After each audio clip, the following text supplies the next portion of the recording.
Concours Avenir 2018, questions 32 et 33. Trigonométrie. Alors, cette équation de cosinus 2x plus 1 au carré moins 1 peut être écrite comme cosinus 2x plus 1 le tout au carré égale 1,5, soit cosinus 2x plus 1 égale racine de 1,5 ou moins racine de 1,5.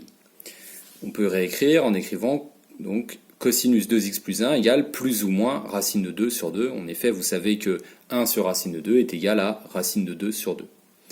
Ce qui va nous donner pour 2x plus 1 les solutions pi sur 4 modulo pi sur 2. En effet, les angles qui vérifient cosinus égale racine de 2 sur 2 sont entre 0 et 2pi, sont pi sur 4, 3pi sur 4, 5pi sur 4 et 7pi sur 4, c'est-à-dire pi sur 4 plus pi sur 2, pi sur 4 plus 2 fois pi sur 2, pi sur 4 plus 3 fois pi sur 2. Donc on peut écrire l'ensemble des solutions comme 2x plus 1 égale pi sur 4 divisé par modulo pi sur 2. En passant le 1 de l'autre côté, on obtient 2x égale pi sur 4 moins 1 modulo pi sur 2. On met au même dénominateur, pi moins 4 sur 4 modulo pi sur 2. Et puis on doit maintenant diviser par 2. On obtient x égale pi sur pi moins 4 sur 8. Et attention, il faut également diviser par 2 à l'intérieur du modulo. Donc pi sur 2 devient, modulo pi sur 2 devient modulo pi sur 4. Donc l'ensemble des solutions sont de la forme pi moins 4 sur 8 modulo pi sur 4.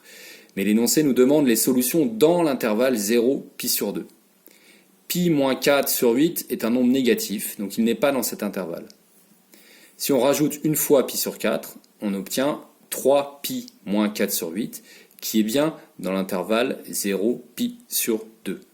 En effet, 3pi, ça fait un peu plus que 9, 9 moins 4, ça fera un peu plus que 5, 5pi sur 8, donc on est bien dans l'intervalle 0 pi sur 2. Donc on a une première solution qui est 3pi moins 4 sur 8. On rajoute encore une fois pi sur 4, on obtient 5pi moins 4 sur 8. 5 fois pi, ça va faire un nombre compris entre 15 et 16. Moins 4, ça va faire un nombre compris entre 11 et 12.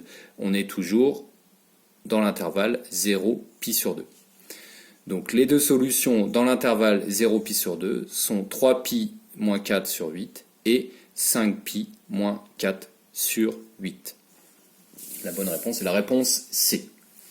Question 33. Sur l'intervalle 2017pi sur 2 et 2019pi sur 2. Bon, vous savez que la fonction sinus est périodique. Pour connaître son comportement dans cet intervalle, on va essayer de montrer que de trouver un autre intervalle dans lequel qu'on connaîtra mieux, donc plus proche de 0, dans lequel on connaîtra la fonction sinus. On peut réécrire cet intervalle comme 2016pi plus pi sur 2 et 2016pi plus 3pi sur 2, soit 1008pi plus pi et 1008pi plus 3pi sur 2.